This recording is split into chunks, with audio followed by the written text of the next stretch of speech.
This is Death, Lies, and Alibis. Hello, I'm your host, Christy. Out here in rural Ohio, the nights are quiet, but not always peaceful. Every silence has a name, and every shadow has a story. And every cold case carries a weight you can feel if you stand still long enough. Today, we step into another one of those stories, forgotten by some and never forgotten by others. So, let's go together to where the questions are still hiding. What if the man convicted of murder didn't kill anyone at all? On October 12, 1979, Arthur Smith locked the doors of Rinks department store the way he always did. Lights off, deposit secured, and the alarm set. He called home at 9:30 p.m. "I'll be home soon," he said. But he never arrived. For 10 days, Logan County searched. Then Arthur was found. And from that moment forward, the story moved fast. Maybe too fast. A suspect, a conviction, and a life sentence. Nearly 5 decades later, the questions are still here. And some of them are louder now than they were in 1979. This story is of Arthur Smith and the case that nearly 50 years later may not be what it seems. Before Arthur Smith became a headline, before he became a case file, and before lawyers said his name in a courtroom, he was just a man living his life in Bellefontaine, Ohio. He was a husband and a father. He wasn't flashy, he was just regular. He was the kind of man who didn't chase attention and he didn't need praise. He went to work, he handled his responsibilities, and he came home. He and Marianne were raising 5 children in a blended household. It was busy and structured, predictable in the best way. Dinner on the table, bills paid on time, and routines respected. What many people don't know is that Arthur spent years overseas in Africa. Hard work. He was long stretches away from home. He sent money back and he saved it and he protected it. And when he returned to Ohio, he didn't come back empty handed. He came back with real savings, money earned the hard way.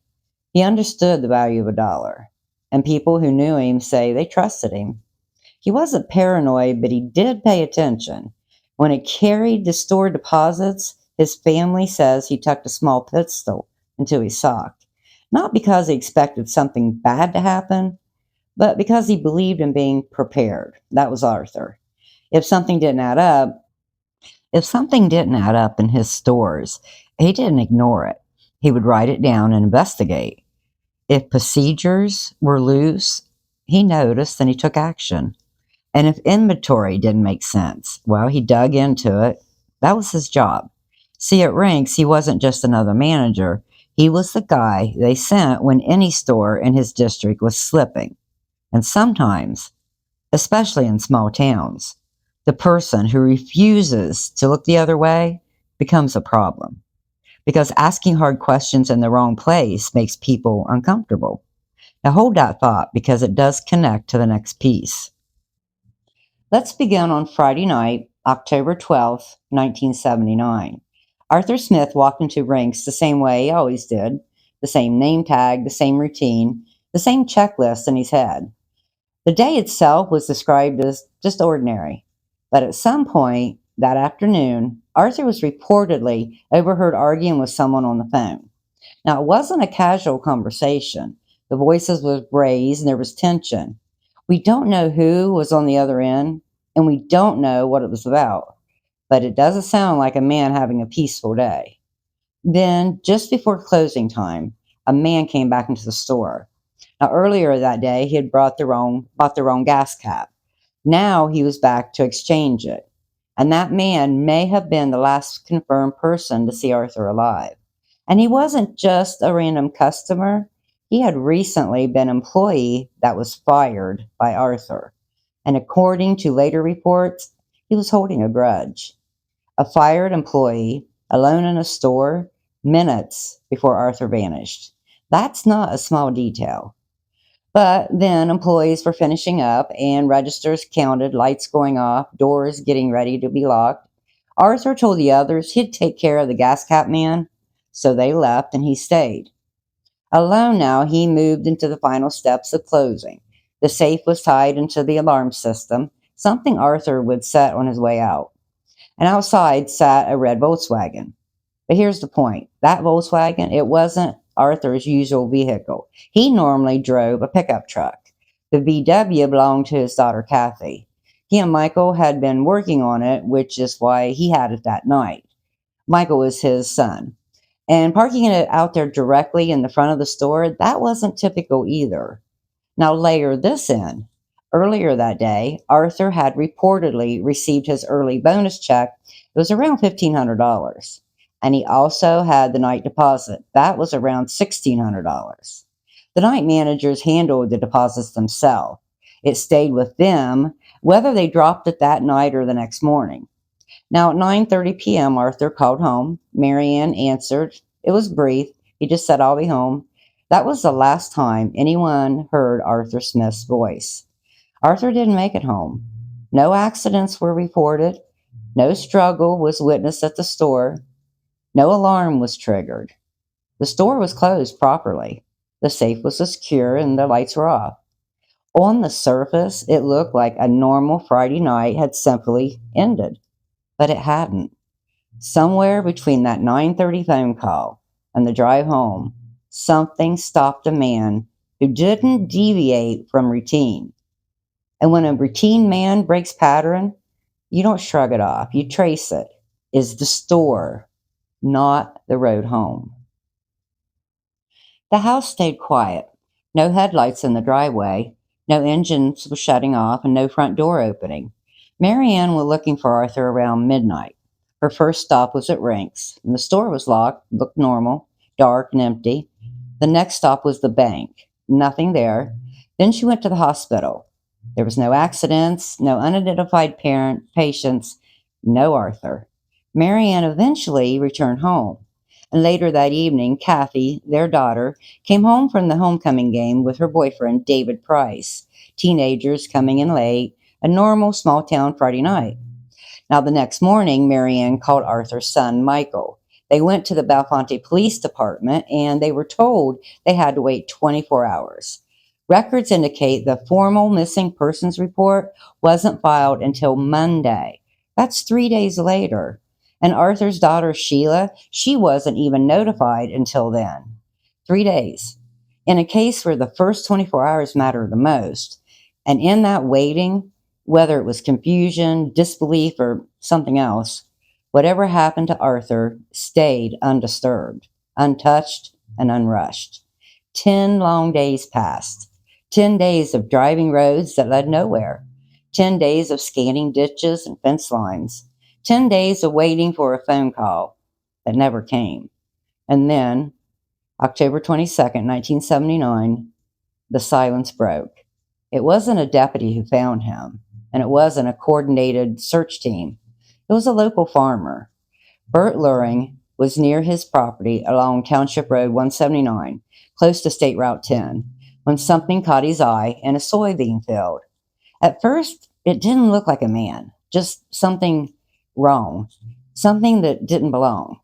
He moved closer, and the shape became clearer, a body. Deputies were called. And when law enforcement arrived, Arthur Smith was lying in the open, not buried, not concealed in the woods, but visible on his side. His wrists and ankles were bound with wire. His shoes were removed, placed near his head, and there was no socks. He had been shot multiple times, and yet the scene, it didn't look chaotic. His wallet was still in his pocket. His ID cards, they hadn't been stripped away. But that deposit and his bonus check, they were never recovered. Now, his small pistol that Arthur always carried, it was missing and it was never found. And there's something else. Reports indicate there was little blood pulled into the soil at that scene. And that's unusual. And it may be a clue that he wasn't shot there at all. Then comes the detail that changes everything. Deputies had searched that field only the day before, and Arthur wasn't there. So either officers missed the body in an open bean field, or Arthur was brought there after the search. Because bodies don't show up in cleared locations. They're moved, they're placed, and they're left there. And if Arthur was placed in that field and not killed there, the entire case looks different because that stops looking like a robbery gone wrong and it starts looking like something controlled. And once you see it, it's hard to unsee it. For 3 years, Arthur Smith's murder had no suspect. There was no arrest, no physical evidence, and no clear direction. What investigators had was this: a body in a field. A Volkswagen found 3 days after Arthur went missing. It was parked behind Highland Hills Plaza Apartments on Lakewood Drive. That's right behind Rinks. The store safe was still holding thousands of dollars, and a timeline that just didn't add up clearly. But for 3 years, there was no who. Then, in 1982, nearly 3 years later, the case changed. George Skatzes' name surfaced, not at the crime scene, and not during the original investigation, but 3 years later. The state's theory, it became real simple. Arthur left work with money, he was robbed, he was killed, and George did it. But here's what they didn't have. There was no fingerprints tying George to the crime. No blood evidence, no weapon match, no physical evidence placing him in that bean field. What they did have was testimony. An inmate claimed George confessed to him while they were incarcerated. There wasn't any recording or any written statement, just a jailhouse confession. That inmate was James Jimmy Rogers. And once a case finally has a name attached to it, well, then the whole machine starts moving. George had a criminal record. He wasn't a model citizen. But a person's reputation is not evidence. But in this case, reputation filled the gaps where there wasn't any proof. And from that point forward, the case rested on one thing: the word of a man serving decades in prison. And when freedom is on the table inside prison walls, stories become valuable. Before George Skates became a name tied to a murder case, he was just a man living in Logan County. He wasn't sophisticated. He wasn't the kind of person people pointed to as a role model. George lived on the edges of that small town world. He ran with biker circles, he dealt marijuana, and he had a criminal record. And let's be clear about that. George was not a perfect man, but he also was a husband and a father and a man with a family and a life beyond a case file. And there's a difference between being flawed and being a murderer. People knew him, described him as rough around the edges, but still someone who had relationships and responsibilities and a place in that community. He wasn't a stranger passing through town. He was a part of it. And that's the point. Because when investigators are under pressure to solve a case, they don't always look for correct suspects. They look for available ones. The one with a record. The one people already question. The ones who are easy to believe. Now, ask yourself this. If George had been a clean-cut businessman with no record, no rough reputation, would the case against him have looked the same? Or did who he was make it easier for people to accept that he must be guilty? Before we move into June of 1982, there's something you need to understand. At the beginning, this case was wide open. Prosecutor McGilvery's earlier notes list more than 60 potential suspects, neighbors, employees, known criminals, biker gangs, even family members. Several were polygraphed. Investigators were looking everywhere. So here's the name that surfaces early, and that's Jack Benton. See, George Skates and Jack Benton, they weren't strangers. They ran in the same biker circles, the same bars, the same crowds. And according to later findings and statements, Jack asked George for help, for some bail money, and George refused. Now, defense filings later argued Jack felt embarrassed. He was angry and humiliated. And when someone is sitting in prison looking for a way out, resentment can turn into leverage. Now, here's what matters most about Jack. Jack Benton was not at the crime scene. He wasn't there the night Arthur disappeared. He was friends with Jimmy and Diane Rogers, and Jack wanted out of prison. And Jimmy did too. Records show Jack was the first to contact prosecutor Doug McGilvery, and he made a deal. Jack reportedly received immunity connected to his cooperation. He was given a job, he was provided an apartment, and he was granted shock probation. We have records and documents, even though later filings question whether he was eligible at the time. Now, after Jack cooperated, Jimmy came forward. That order is documented too. This doesn't answer who killed Arthur, but it does tell you how the case found its path. In a murder case built largely on just testimony, timing matters, deals matter, eligibility sure matters. Because when someone stands to gain something, well, that gain becomes part of the story. Now let's talk about Jimmy. Jimmy Rogers wasn't just any inmate. When he began cooperating, he was facing more than 15 counts. 15 counts. Aggravated robbery, assault, and rape charges, plus more. He was already serving, listen please, 37 to 130 years. I mean, you might as well say life. He had a life sentence. He had a prior convictions for lying under oath, and his legal exposure was growing. Now, he didn't come forward right after Arthur's murder. He came forward after new indictments were pending against him, after pressure was increased. And at this point in the investigation, it's worth stepping back for a moment. Listen, what did investigators actually have? Well, here's what the case looked like.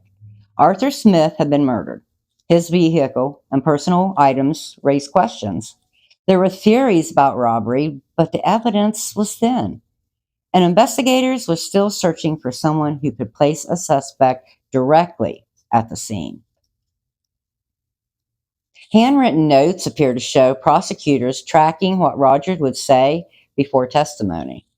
A 1985 statement from fellow inmate claims Rogers admitted he was pressured and agreed to testify to avoid harsher charges.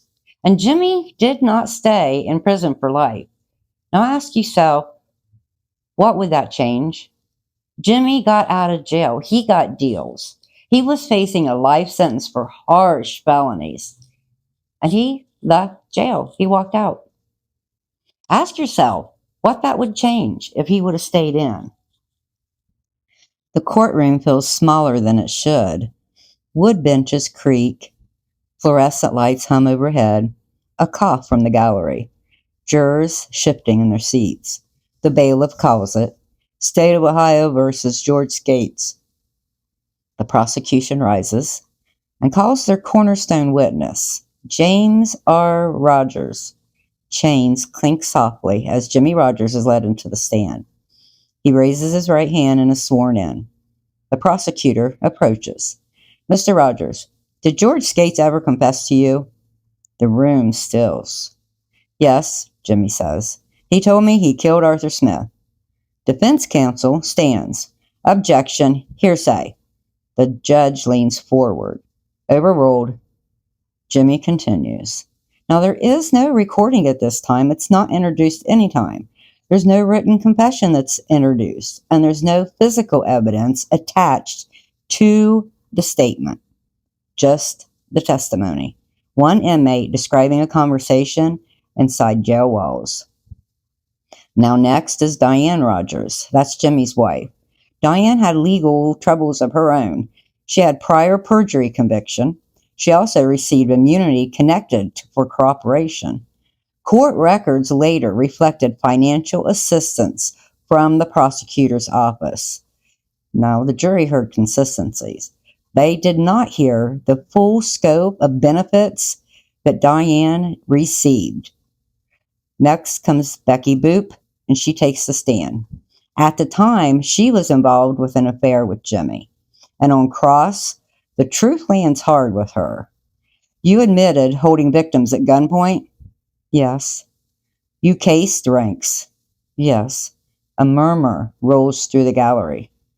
Next comes a name, and he is in cuffs, and this is Danny Stanley.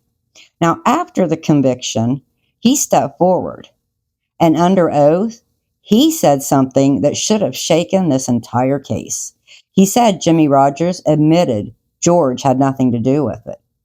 But that didn't reopen the case, and it didn't change the outcome. Instead, Danny Stanley was punished, and the conviction stayed exactly where it was. Now, court records reflect discussions between prosecutors and a sentencing judge about possible arrangements.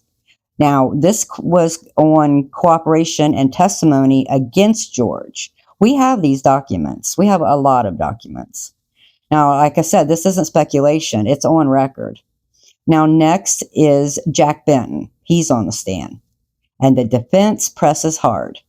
Mr. Benton, were you granted shock probation? Yes. You had ties to Rinks? Yes. Objection. Sustained. What the jury sees is a structure.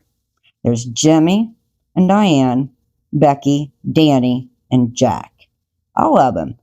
Reinforcement, consistency, and they were competent. The judge instructs the jury. You are the sole judges of credibility. They nod. Now strip it down. And what is holding this case up? It's testimony.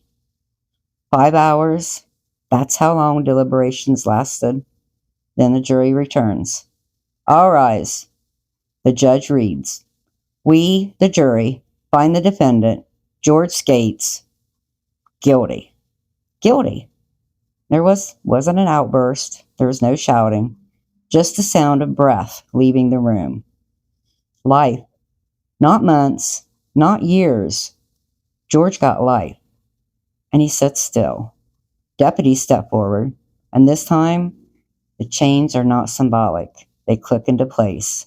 And George Skatzes is led out of that courtroom. The doors close behind him, and the verdict is in. But outside those walls, the questions don't disappear, because verdicts are supposed to bring certainty, clarity, and closure. But this one didn't. And a case built on just testimony alone, that can be louder than anything said under oath. Arthur Smith left work that night, and he said he'd be home soon, but he never made it. And 47 years later, the field is still there, the store's gone, the headlines have faded, but the questions haven't. A conviction built on questionable testimony, supported by witnesses with bonuses given to them, immunity, and possible grudges. There's no DNA, no real eyewitnesses, no weapon, no physical evidence publicly tying George Skatzes to that field. Just testimony. This evidence wasn't about proving George's innocence. It was about laying out the crime and the accusations that put him away. But what if the jury never saw the full picture? That's not closure. That's not justice. That's the setup for doubt. And doubt is where we head next. If you lived in Logan County in 1979, if you worked at Rinks, if you were in law enforcement, if you heard things back then that never sat right, now is the time. Memories fade, files disappear, people move on, but the truth never expires. In our next episode, we're going into what the jury never heard and why that is important. Because sometimes the most important parts of a case are the ones that's left in the shadows. Arthur Smith deserves the truth, and whether that truth confirms the conviction or it shatters it, it deserves to be fully known. Because if a wrong man was convicted, then the person responsible for Arthur Smith's murder has been free for decades. Okay, as we wind up, folks, I want to remind you that everyone named here is innocent until proven guilty in a court of law. Death, lies, and alibis is for information and educational purposes only. I'm not a professional. I gather very public information and I present it to you for you to do your own research and form your own opinions. So that's it for this episode of Death, Lies, and Alibis. The story stops here for now, but the questions don't. Cold cases don't fall on their own. It takes attention, pressure, and the willingness to care when others don't. Hit the follow button on the podcast so you never miss the next episode. Join our Facebook group for documents, case files, and ways to get involved, or email me at deathliesalibis@gmail.com. Now, as always, Be safe, stay alert, and never stop seeking justice.